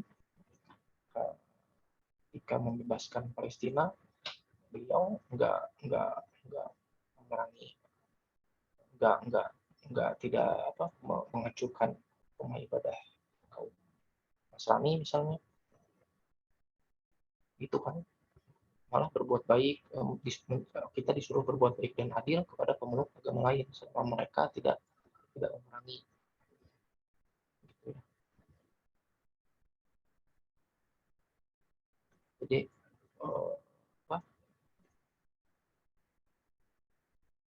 itu tidak memerangi itu ada di Al-Mumtahanah ayat 8-9.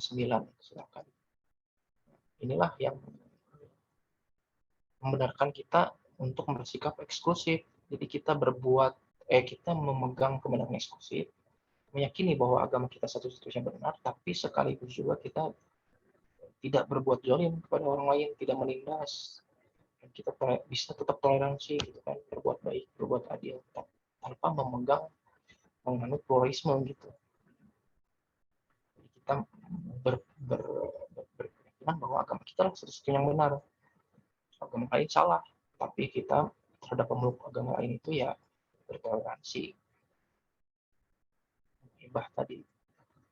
Dan ini lakum dinukum waliyadin, untukmu agamamu, untukku agamaku. Pernah Profesor Atas itu ditanya, Anda itu menyalahkan agama kami. Kurang lebih ya seperti itu ya. Anda itu menyalahkan agama lain. Atas agama kami bagaimana? Bagaimana dengan kami? Dia agama lain ya. Dia non muslim. Lantas kami ini bagaimana kalau Anda menyalahkan kami bagaimana? Ya itu kata Profesor Atas, terserah Anda, itu agama Anda, silakan. Tapi kami berkeyakinan inilah Islam satu-satunya yang benar, agama Anda terserah Anda, gitu. Masing-masing aja. Jadi, dan dalam Islam itu ada kebenaran relatif ya, nggak semua mutlak. Misalnya dalam fikih, tapi gimana menyikapinya? Nah, kalau dalam fikih itu ya ulama itu atau kita yang ikut ulama itu nggak boleh melarang atau nahi mungkar, menganggap sesat, memvonis kafir ke orang yang berlainan pendapat, yang berikut pendapat lain, yang bertentangan dengan pendapat kita, yang beda fikih gitu ya. Misalnya satu sholat begini caranya mazhab Syafi'i, satu sholatnya mazhab Imam Ahmad misalnya. Nah, itu nggak boleh kita mencegah dia, nahi munkar ke dia. Tapi ulama boleh membantah, ulama yang bukan kita, bukan orang awam, dan boleh menyalahkan pendapat lain dan mengklaim bahwa pendapat ulama, bahwa pendapat dirinya lah yang benar, pendapat fikihnya lah yang benar. Tapi ulama ini masih membuka peluang ke ulama lain yang bahwa pendapat lain pun mungkin benar. Membuka kan ini ijtihad ya, kita harus bedakan ijtihadiyah dengan kebenaran yang pasti, yang mutlak, yang dan tidak berubah gitu.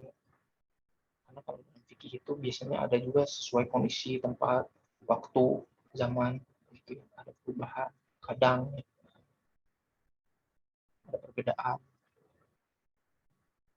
Nah, itu sikap kita terhadap kebenaran relatif. Nah, dalam akidah ya bukan kebenaran negatif ya. Meskipun dalam akidah level 2 misalnya kalam, misalnya akidah-akidah yang detail yang misalnya sifat-sifat Allah itu ya, bertempat atau tidak, nah, itu kan akidah level kedua ya, bukan akidah pokok yang bisa membuat kita keluar dari agama. Yang membuat kita keluar dari agama ya misalnya ada yang bilang kalau itu ada dua, nah itu baru itu akidah pokok, atau ada nabi lain selain Nabi Muhammad, setelah Nabi Muhammad SAW, itu baru akidah pokok. Nah, kemudian ada sikap kita yang lain itu terhadap aliran sesat. Gimana? Ini sedikit lagi ya, kita tamat setelah ini. Kita bagaimana sikap kita terhadap aliran sesat? Apakah misalnya di Islam nih ada aliran sempalan yang mengatasnamakan Islam, tapi dia akidahnya menyimpang nih, apakah kita bisa toleransi atau enggak? Jawabannya adalah kita nggak bisa toleransi terhadap aliran sesat, khususnya yang mengatasnamakan Islam, apalagi simbol agamanya, ibadahnya, kemudian itu mirip sama persis, sama ya, meskipun sama ibadahnya, tapi masalahnya itu ya akidahnya itu yang menyimpang, mengatakan bahwa setelah Nabi Muhammad ada nabi lain. Nah itu kita nggak bisa toleransi terhadap yang seperti itu. Mereka juga melakukan penafsiran menyimpang misalnya ya, dari ayat-ayat mutasyabihat, ayat-ayat yang muhkamat, yang pasti, yang jelas maknanya, tidak perlu diotak-atik lagi, itu dia tafsir ulang misalnya, itu dia menyelisihi ulama yang sah, yang kita akui, menyelisihi penafsiran kesepakatan ulama yang sah. Jadi si aliran menyimpang ini bahkan menyebarkan tafsir sesat dia ya, tafsir menyimpang itu, dan mendirikan tempat ibadah khusus buat melakukan ibadahnya. Nah, ini penistaan, mengatakan bahwa setelah Nabi Muhammad itu ada nabi lain. Ini penistaan, penghinaan. Jadi nggak bisa kita tolerir. bahkan tempat ibadahnya yang dia dirikan itu ya jadi tempat penistaan, nggak boleh. Itu bukan hak. Hak itu kan artinya benar, kebenaran. Kalau kata Profesor Atas ketika ya kita letak segala sesuatu itu pada kedudukan yang tepat gitu ya. Apa yang ada di pikiran kita klop dengan apa yang di luar kepala kita gitu. Itulah kebenaran. Maka kalau menyelisihi Allah yang tadi ya kebenaran yang pasti, yang mutlak menurut Islam, al-haqqu mir rabbikum, al-haqqu mir rabbik, itu kebenaran itu berasal dari Tuhan, berasal dari Allah, maka itu bukan hak lah, bukan hak mereka lah. Jadi nggak berhak mereka menistakan Islam. Banyak sekarang yang teriak-teriak. Itu saya nulis tentang Ahmadiyah itu ya karena nggak ada lagi yang nulis, bukan lancang. Saya nggak tahu maksudnya masih ada yang jauh lebih layak dari saya untuk menulis itu. Karena itu menyangkut undang-undang juga, tapi karena waktu itu darurat, karena tidak ada lagi yang nulis. Sedangkan waktu itu ada tekanan dari media, dari lembaga-lembaga masyarakat, dari lembaga pemerintah ke pemerintah Kabupaten Garut, dan itu hampir semua protes gitu kan. Jadi, bahkan tulisan saya mungkin nggak dilirik lah, karena itu cuma satu atau dua tulisan. Yang satu nggak dipublikasikan, tapi yang satu dipublikasikan karena yang kedua lebih panjang malah. Itu nggak dari lautan yang mengatakan bahwa mereka itu juga punya hak, aliran tersebut itu punya hak, kebebasan beragama dan lain-lain lah. Nah, saya bantah di situ. Nah, jadi itu begitu toleransi Islam itu. Jadi mereka itu teriak-teriak atas nama HAM, menistakan agama atas nama HAM. Hanya itu ya, mereka juga meresahkan lah, aliran seperti ini meresahkan umat muslim dan berpotensi memicu konflik horizontal. Jadi bahaya lah, nggak kita tolerir lah, membahayakan keamanan gitu kan misalkan tadi itu. Jadi kesimpulannya toleransi, jadi tadi ya toleransi Islam itu nggak mengganggu atau menjalimi umat agama lain, tapi kalau kepada perusak agama tadi ya, penista agama ya wajib diluruskan toleransinya seperti itu ya, terus dibimbing biar nggak sesat lagi. Itu kalau tetap bandel ya pemerintah semestinya menghukum lah, misalnya membubarkan. Itu kesimpulannya pluralisme itu eksklusif juga tadi ya, dia agama terselubung juga. Jadi dia ini nggak jadi wasit, tapi jadi pemain kalau kata Ustadz Anis Malik Toha itu pakar pluralisme.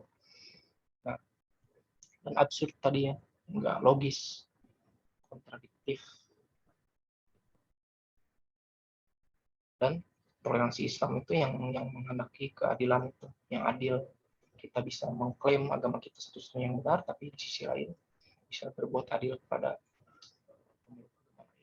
yaitu alhamdulillah Allahu a'lam bishawab. Mohon maaf atas segala kekurangan dan kekeliruan yang ada. Terima kasih. Saya kembalikan kepada Teh Anora sebagai moderator. Silakan Teh. Insya Allah, terima kasih kepada Kang Ridwan atas penjelasannya yang sangat cukup detail untuk pengantar. Jadi kita semua cukup tergambar, walaupun mungkin tadi ada beberapa istilah mungkin ya Kang, ya, yang mungkin bagi teman-teman di sini jika misalnya masih ada pertanyaan boleh ditanyakan kembali. Yang masih merasa butuh diulang-ulang nanti ada recordingnya. Oke, baiklah kita langsung aja ya Kang masuk ke sesi tanya jawab dan sesi diskusi. Bagi teman-teman yang ingin bertanya bisa raise hand atau mengajukan pertanyaan di kolom chat. Nah, sebenarnya udah ada masuk pertanyaan nih, Kang. Maka teman-teman yang lain jika sudah ada terpikir untuk bertanya, boleh ya raise hand dari sekarang. Oke, kita langsung masuk ke pertanyaan pertama dulu ya, Kang. Jadi ini ada pertanyaan dari Muhammad Nurwatoni Janhari. Menurut Anis Malik Toha, di dalam bukunya yang berjudul Tren Pluralisme Agama, bahwasanya yang dimaksud dengan pluralisme agama yaitu suatu kenyataan realitas akan terdapatnya berbagai macam agama. Bagaimana dengan pengertian pluralisme agama menurut Anis Malik Toha tersebut, Ustadz? Oke. Begitu, Kang, kira-kira pertanyaannya. Iya, langsung jawab aja ya. Ya, boleh. Langsung aja, Kang. Iya, ya seperti itu. Realitas tadi apa? Coba mohon ulangi teh. Oh iya, Kang. Jadi pengertian pluralisme agama yang dalam buku Tren Pluralisme Agama tersebut yaitu suatu kenyataan realitas akan terdapatnya berbagai macam agama. Suatu kenyataan realitas akan terdapatnya berbagai macam agama. Ya pluralitas, itu pluralitas. Tapi kalau pluralisme, dia membenarkan agama-agama yang beda-beda itu. Bahwa keselamatan itu ada dalam berbagai agama. Jalan untuk keselamatan itu banyak. Coba dilengkapi mungkinnya, itu belum selesai mungkin kalimatnya. Kalau pluralitas kita mengakui bahwa kita ini hidup dalam suatu keberagaman. Makanya kita toleransi terhadap yang sewajarnya terhadap agama lain tanpa membenarkan agama mereka. Itu bukti kita mengakui bahwa kita hidup dalam suatu keberagaman yang sudah semestinya seperti itu, sudah sunatullah. Tapi kita enggak membenarkan agama lain. Gitu. Ditanggapi Kang sama Kang Muhammad Nurwatoni katanya, tapi istilah yang digunakan itu pluralisme agama, bukan pluralitas agama. Di dalam buku tersebut ya. Iya. Itu gimana Kang? Atau Suatu mungkin kenyataan bisa realitas. mungkin bisa di ini Kang, kira-kira perbedaan pluralitas sama pluralisme ini apa gitu Kang? Biar mungkin kita nggak bingung. Hanya itu. Jadi sekali lagi ya, tadi pluralitas itu keberagaman, kalau pluralisme ya kenyataan bahwa hakikatnya terdapat berbagai macam agama, dan kalau pluralisme itu ya membenarkan agama-agama itu. Coba ada lanjutannya nggak itu? Ada lanjutannya nggak? Ada terusannya nggak kalimat itu? Definisinya gitu ya. Mungkin itu ada lanjutannya. Gimana Kang Nurwatoni? Mungkin nanti Jadi, bisa Kang atau dibacakan. Jadi udah Gimana Kang? nggak menafikan. Nah ini benar, ada message nih. Kita tidak menafikan pluralitas, tapi say no to pluralism gitu. Ya. Itu. Jadi saya cuma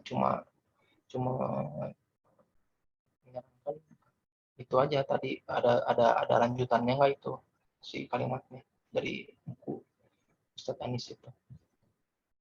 Ya Kang, ini juga ada tambahan dari Beliau salah satu yang pertama ya, termasuk pertama bikin buku tentang pluralisme agama itu. Tuh kata Kang Tatang, kata Ustadz Tatang ada tulisan.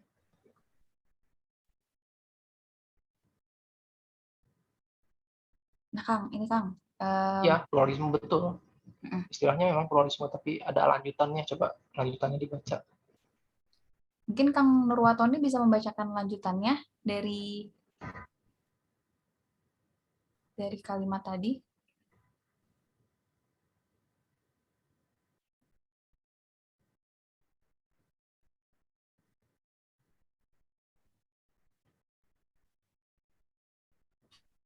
Oke, yang lagi bongkar-bongkar bukunya. Oh, Kang Derajat nih, yang dimaksud itu prioritas. Oh, tapi terus-terusnya pluralisme. Yang ya entahlah, mungkin ada lanjutannya, atau mungkin salah cetak, atau entah ya. Oke. Mungkin untuk Kang Nurwatoni begitu ya Kang jawabannya. Semoga kalau tidak puas bisa nanti kita mencari jawaban lagi untuk di majelis-majelis ilmu lainnya. Oke, ya kan? Bagaimana Kang Ridwan? Oke, cukup. Oke, selanjutnya pertanyaan dari Wildatul Husna. Saya Wildatul Husna dari UIN Syahid. Ustadz izin bertanya, menanggapi bantahan Syekh Nakwib Al-Atas terhadap pernyataan Nurholis Majid, di agama Kristen mereka juga menyebut Allah. Apakah itu sama dengan Allah yang dipercaya oleh orang Islam? Ya Allah berarti ya kan mereka ya. Oke. Ya beda lah, nggak sama. Itu kan Tuhannya dalam Kristen itu kan dia pakai dalam perjanjian lama itu kan nggak ada namanya ya, dan dinamakan Yahweh itu ya, tidak sebenarnya itu bukan nama, tapi itu sebutan aja karena nggak punya nama, Tuhan Bapa itu. Nah, kemudian mereka menerjemahkannya ke Tuhan Allah itu tadi. Ada misi lah mungkin di situ ya, karena dipertentangkan juga. Untuk bahas ini umum ya, forumnya ini tapi nggak ini ya, nggak di share di umum ini, YouTube atau live nggak nih? Akan di-share, Kang, insya Allah. Oh gitu. Ya. Udah beda. Jawaban saya beda.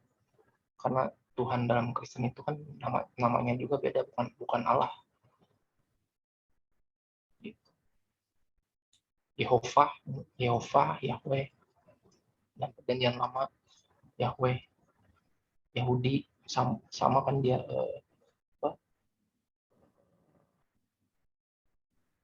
tidak punya nama sebutan Yahweh itu ya itu bukan namanya, itu cuma dari pemeluk agamanya aja dikasih namanya seperti itu. Dalam kitabnya nggak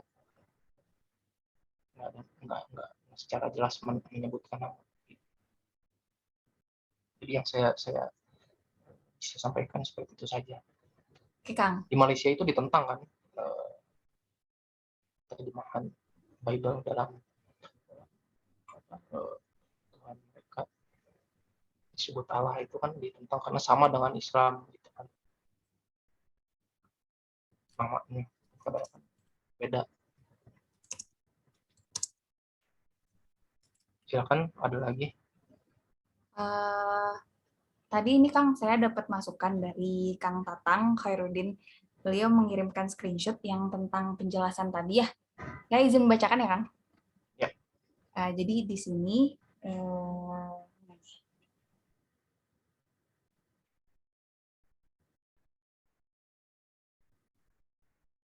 jadi pemikiran dan karakter utamanya ke dalam 4 kategori. Tadi ada humanisme sekular, ada teologi global, ada sinkretisme, dan ada hikmah abadi. Hanya saja keempat tren ini jika diteliti dengan seksama, sebagaimana dapat disimak dalam kajian ini, ujung-ujungnya berakhir pada muara yang sama, yaitu memberikan legitimasi yang setara kepada semua agama, yaitu semua aliran dan ideologi yang ada, agar dapat hidup berdampingan bersama, secara damai, aman, penuh tenggang rasa, toleransi, dan saling menghargai, serta dengan tanpa adanya perasaan superioritas dari salah satu agama di atas yang lain. Setidaknya, inilah nilai-nilai yang ingin diwujudkan oleh tren-tren tersebut, dan inilah yang kini dikenal secara luas dengan istilah pluralisme agama. Itu. Ya. Ya, betul itu. Oke. Lengkapnya. Atur nuhun, Kang Tatang ya? Ya, dari Kang Tatang. Nuhun, Ustaz Oke, Tatang.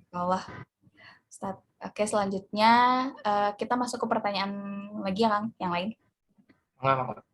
Oke, ini ada pertanyaan dari Fandi. Dalam ajaran Islam dikenal konsep birrul walidain, sementara dalam ajaran Konghucu dikenal konsep xiao.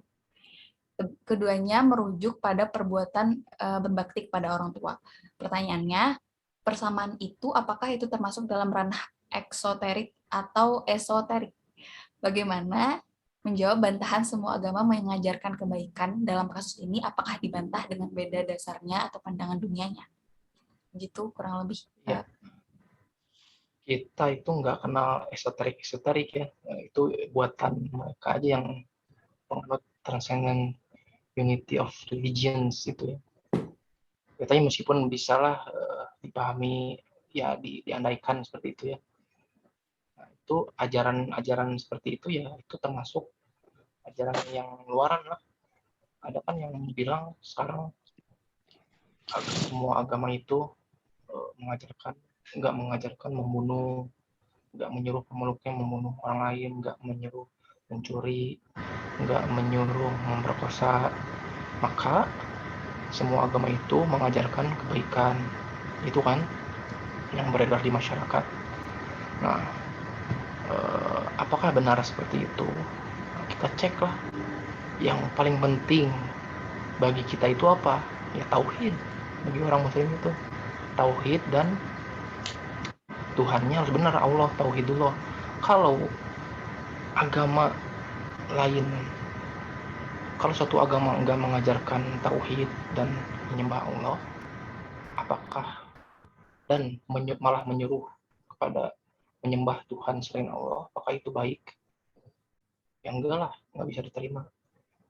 Berarti itu bukan kebaikan, meskipun ya ajaran-ajaran luarannya yang supaya berbuat baik kepada sesama itu kita bilang itu baik, tapi ketika Tuhannya menyuruh menyembah Tuhan yang lain atau tidak mengajarkan tauhid, itu nggak bisa disebut baik lah.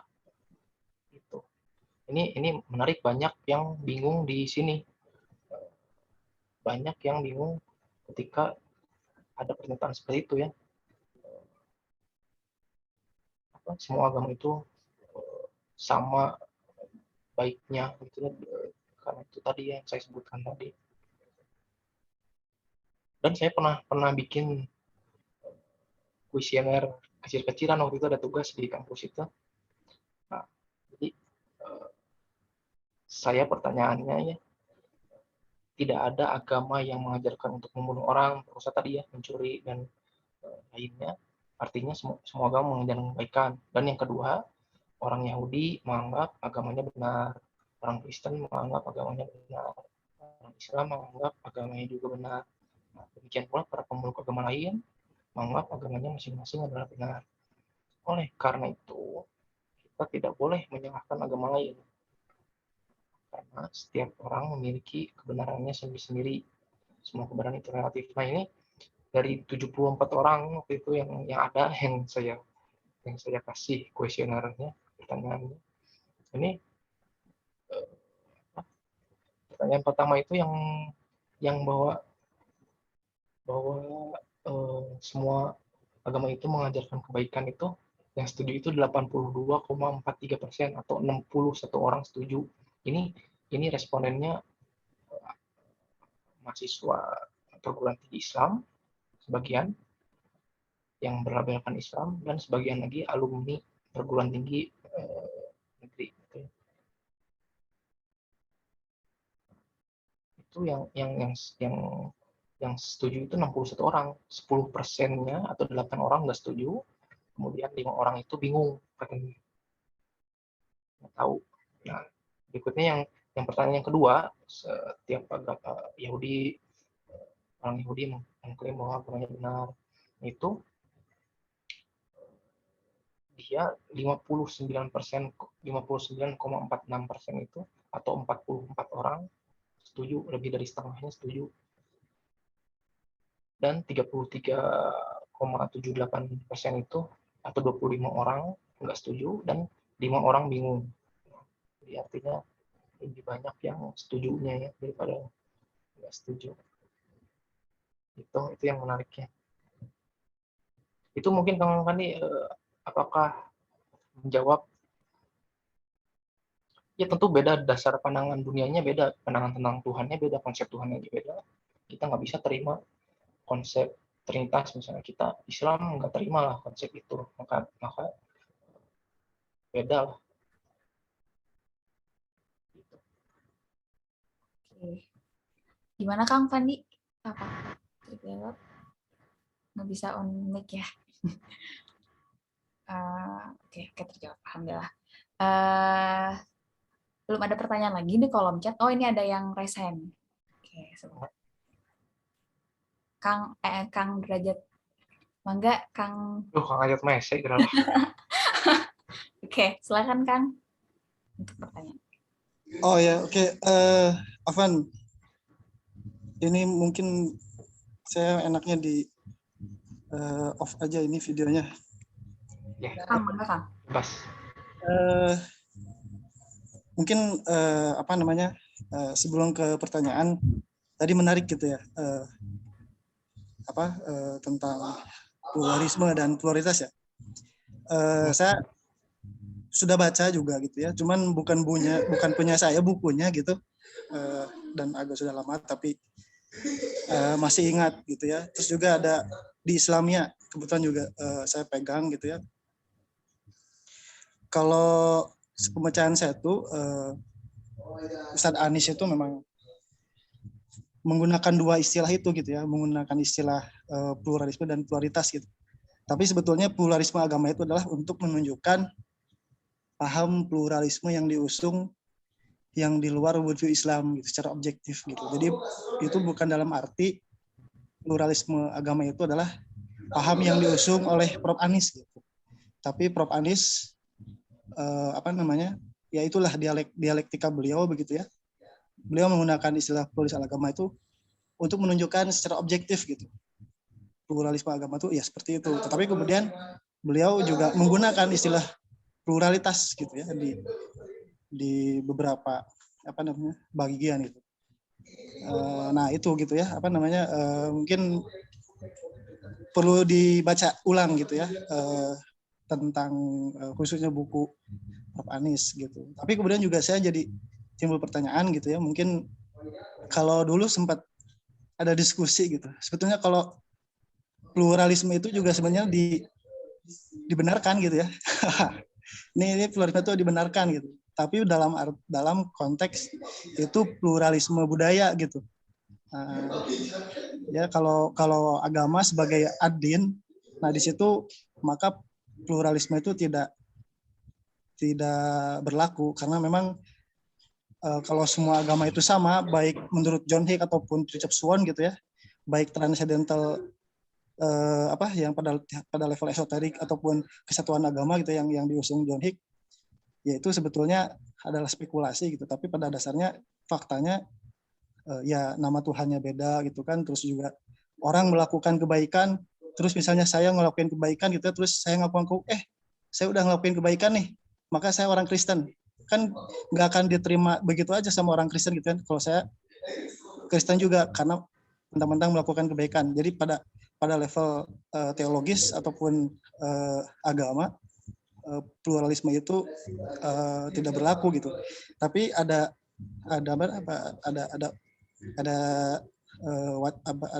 tanggapan bahwa pada level budaya tuh sebetulnya pluralisme itu berlaku gitu. Nah mungkin bagaimana tanggapan Kang Ridwan gitu terkait pluralisme di ranah kebudayaan atau sosial. Kemudian juga terkait yang tadi Kang Fandi tanyakan gitu ya, seputar ada kesamaan gitu antara Islam dan tadi itu Konghucu ya di dalam praktik menghormati atau menghargai orang tua gitu. Mungkin di sini kita perlu menyadari gitu ya kalau di dalam hal itu ada range cara berpikir yang tidak linear gitu dari worldview ke kasus gitu ya. Kan kalau worldview itu level epistemologis gitu kan, level yang itu permanen. Turunannya ada paradigma, kemudian turunannya juga ada ideologi, turunannya juga ada metodologi. Nah, di yang turunannya itu sangat memungkinkan ada irisan-irisan gitu, yang mana ya bisa saja ya selain orang Islam pun juga adalah gitu kan orang lain yang di agama lain yang juga pada level praktis mengamalkan suatu kebaikan. Tapi mungkin di situ yang dibedakan tuh beda antara baik dan soleh gitu ya. Kalau baik ya orang bisa tahu ya secara universal ada kebaikan universal. Tapi kita sebagai orang Muslim punya cara pandang khas worldview Islam yang mana ada terma khusus soleh gitu. Nah soleh sama baik itu beda gitu kan. Memang secara zahir orang soleh itu baik atau orang baik itu soleh juga gitu. Tapi sebetulnya kalau dengan pendekatan worldview maka ya tidak bisa orang yang melakukan baik itu otomatis soleh gitu, tapi kita punya cara pandang tersendiri yang mana ketika kebaikan seseorang itu dilakukan, tapi ada kriteria tertentu di dalam pikiran umat Islam nih yang itu menunjukkan bahwa itu adalah suatu kesolehan gitu. Mungkin apa ya, perlu konfirmasi lah dari Kang Riran gitu, tanggapan saya ini. Mungkin itu aja, terima kasih. Wallahualam. Assalamualaikum warahmatullahi wabarakatuh. Waalaikumsalam warahmatullahi wabarakatuh. Silakan Kang. Iya, pluralisme budaya ya. Berarti menganggap benar budaya-budaya selain budaya Islam. Kan Islam itu menghasilkan budaya juga ya. Dan tidak semua budaya itu dipandang salah. Tapi ada juga budaya yang keliru lah di dalam pandangan Islam, tidak bisa diterima. Tapi mungkin itu dalam konteks kalau yang mengamalkannya memang bukan Islam gitu ya. Jadi kita ini tidak membenarkan, tapi ya tadi itu toleransi tetap gitu. Kita nggak bisa maksa lah dia pakai, non muslim pakai pakaian tertutup misalnya, dia budaya dia sendiri. Kita nggak bisa maksa non muslim pakai hijab gitu kan, karena budaya mereka ya pakaiannya begitu gitu. Dan makanan itu kan budaya mereka, makanannya kan nggak pandang halal. Kita memandangnya itu salah, tapi yang kita nggak maksa mereka gitu. Itu dalam tataran budaya. Kalau dalam tataran sosial ya kurang lebih ya seperti itu. Yang beda itu konsep kesetaraannya ya, tapi ini kayaknya nggak cocok kalau dibahas. Atau hak asasi misalnya, atau hak orang non muslim itu ya kita nggak ya beda haknya lah, ada perbedaan hak, nggak sama itu. Mungkin itu tadi ya menanggapi Kang Rajat yang pertama ya tadi tentang bagaimana pandangan saya melihat pluralisme budaya itu ya. Jadi itu ada budaya yang jadi kita tetap menyalahkan juga, nggak membenarkan dalam pandangan kita, tapi kita ya mangga karena itu budaya mereka gitu, nggak maksa supaya ikut budaya kita. Sama dengan akidah gitu, itu akidah mereka itu salah, tapi ya udah toleransi. Nah kemudian yang tadi yang kedua, soleh dan baik gitu ya silakan, karena beda juga ya amal baik non muslim dengan amal baik yang muslim gitu kan. Kalau yang muslim ya Allah balas dunia akhirat, kalau yang non muslim mungkin dibalas di dunia saja kalau kata Buya Yahya itu, dan di akhirat ya tidak dapat balasan. Jadi beda niat dan beda balasan, terus amal baiknya beda nilai mungkin. Karena muslim itu ya niatnya karena agama, karena Allah. Nah itu kebaikan muslim. Makanya mungkin termnya pakainya soleh ya saya silakan. Saya baru dengar juga mungkin. Ya, terima kasih juga, ini ilmu baru juga buat saya gitu. Gimana Kang Rajat? Ya, ada lagi? Ini ada lagi kayaknya. Oke. Terima kasih Kang. Selanjutnya ada pertanyaan lagi Kang dari Nurul Dina. Assalamualaikum Ustadz, saya Nurul Dina asal Bekasi, izin bertanya. Paham-paham pluralisme pun sekarang ini semakin terang-terangan digencarkan sampai-sampai ke Menteri Agama kita sendiri. Apa upaya yang semestinya dilakukan oleh MUI melalui adanya kekeliruan paham agama Islam di Kementerian Agama? Silakan Ustaz. Ya, kan udah ada fatwa ya, itu udah ada fatwa sekularisme, liberalisme, pluralisme itu difatwakan haram, tapi meskipun belum ada penjelasan yang secara, kalau kata Ustaz Hamid, dan udah ada banyak penjelasannya ya, yang rinci gitu di buku-buku para asatidz INSIS sudah dijelaskan juga. Nah, itu tindakan MUI itu ya itu sudah berfatwa bahwa pluralisme agama itu ya haram, nggak boleh. Dan mungkin tindakannya susah juga sih ya. Di kita itu ya tadi kata Ustadz tadi ya sudah masuk juga dalam bentuk pelajaran kurikulum, masuk kurikulum namanya multikulturalisme itu.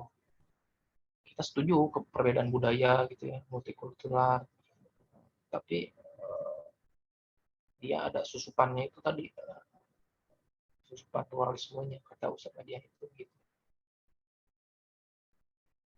Susah juga jadi kita upaya yang memungkinkan mungkin yaitu membantu kita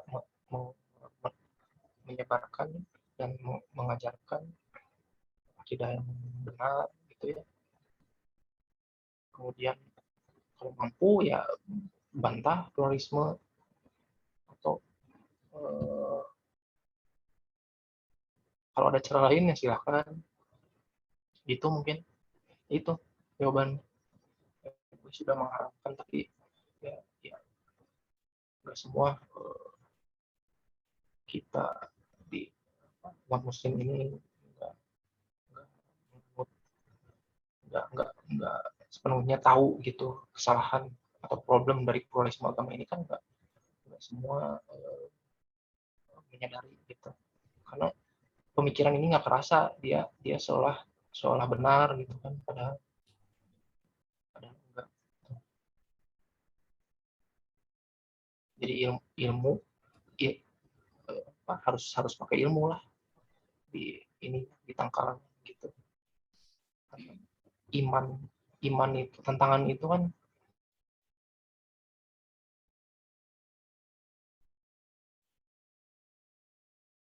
atau ilmu itu kan. Jadi yang satu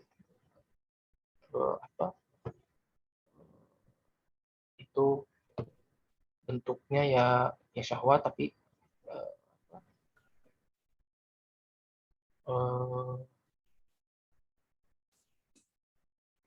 bisa kita lawan gitu ya dengan kekuatan iman. Tapi kalau yang kedua, yang ilmu ini ya harus selidiki dulu kayak tadi, mengenal pluralisme itu apa, problem-problemnya ada di mana, harus tahu dulu itu. Dan nggak semua, kita minim sekali ini, karena yang kita perhatikan tadi disampaikan di awal, masalah kita itu ekonomi, masalah kita itu politik, sosial, dan lain-lain. Tapi yang pemikiran ini itu terabaikan gitu. Itu mungkin mohon maaf kalau nggak puas jawabannya. Oke, siap Bang. Gimana Teh Nurul Dina? Jawab.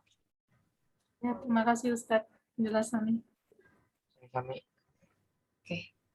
Sepertinya nggak ada pertanyaan lagi nih, Bang. Ya, kalau nggak ada udah biar cukup. Udah jam 9.50 juga ya, sebentar lagi jam 10. Mungkin Kang sebelum menutup sesi pematerian ini, mungkin ada closing statement dulu dari Kang Ridwan, dipersilakan. Ya, closing statement ya. Ya kita insya Allah nanti dipublish ada belajar ilmu konsep-konsep kunci, konsep-konsep mendasar untuk menangkal tantangan pemikiran inilah. Insya Allah kita bisa tahu ilmu-ilmu yang wajib kita ketahui di tengah era modern dan post-truth ini gitu. Post-truth itu ya ketika kebenaran ketika informasi di media sosial itu simpang siur, kita anggap semua itu benar gitu. Jadi, insya Allah dengan bekal ilmu yang cukup, insya Allah kita selamat. Ini menyangkut kebahagiaan juga ya, meskipun nggak gampang karena banyak istilah, kemudian pemikiran itu ya harus mikir mau nggak mau gitu. Dan harus diulang-ulang, setelahnya direnungkan, dipikirkan lagi, dan baca buku yang bersangkutan. Nah, itu butuh pengulangan juga bacanya, nggak sebentar gitu ya, butuh waktu. Tapi ya yang penting coba dulu, upaya dulu gitu. Itu panjang ya closing statementnya. Itu aja, makasih. Oke, jazakallah khair kepada Ustadz Ridwan. Maafkan Kang jika tadi ada salah kata sebagai moderator. Mungkin karena sudah jam 9.52 teman-teman dan sudah malam juga. Alhamdulillah kita cukupkan pematerian untuk malam ini. Sampai ketemu di pematerian kita besok hari yang nggak akan kalah serunya juga. Silahkan teman-teman bisa cek kembali di poster kita. Akan ada pematerian selanjutnya. Oh ya, mohon maaf kalau besok kosong ya. Besok tanggal 31 itu nggak ada. Kita akan ketemu lagi di tanggal 1. Oke, sebentar saya. Ya, betul sekali teman-teman. Jadi nanti kita akan ketemu lagi di tanggal 1 dengan tema feminisme, sejarah dan tantangannya yang akan disampaikan nanti oleh Ustadz Cep Gilang Fikri. Nah, selanjutnya juga mungkin saya akan bacakan sedikit tema-tema selanjutnya. Ada catatan tentang kekeliruan interpretasi sejarah khas orientalis, terus ada juga menyoal paham Marxis, lalu ada tantangan pendidikan Islam di Indonesia, dan terakhir juga ada Quo Vadis Ekonomi Islam, refleksi, tantangan, dan peluang pengembangan. Akan seru-seru ya sepertinya untuk kedepannya. Sekali lagi saya juga mengingatkan bagi teman-teman yang terpikir untuk ingin mengikuti program pengajaran PADIS angkatan kedua masih bisa mendaftar, atau yang sebelumnya masih hanya mendaftar untuk mengikuti webinar saja, tentu teman-teman juga bisa berubah pikiran untuk mengikuti ini dengan mungkin bisa mengisi ulang kembali registrasi dari linknya atau menghubungi admin yang ada di grup. Mungkin itu saja, kita tutup dengan alhamdulillahirrabbilalamin dan doa penutup majelis. Subhanakallahumma wabihamdika asyhadu an la ilaha illa anta astaghfiruka wa atubu ilaik. Saya tutup. Apakah perlu dokumentasi? Mungkin boleh dokumentasi kepada teman-teman yang berkenan untuk membuka kamera. Kita kemarin lupa dokumentasi, nah sekarang kita harus dokumentasi. Oke, saya hitung dalam 5 detik ya untuk membuka kamera. 1, 2, 3, 4, 5. Oke, saya screenshot dulu ya. Slide pertama, karena ada 2 slide. Slide pertama, mungkin ada yang bisa, ya udah deh saya aja. Oke, saya hitung ya. 1, 2, 3. Oke, sebentar ya. Sebentar, ini yang pertama.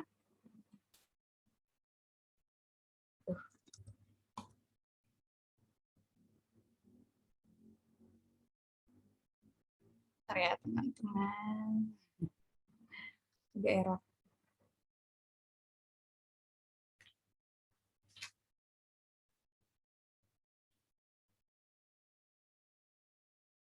Oke, yang kedua.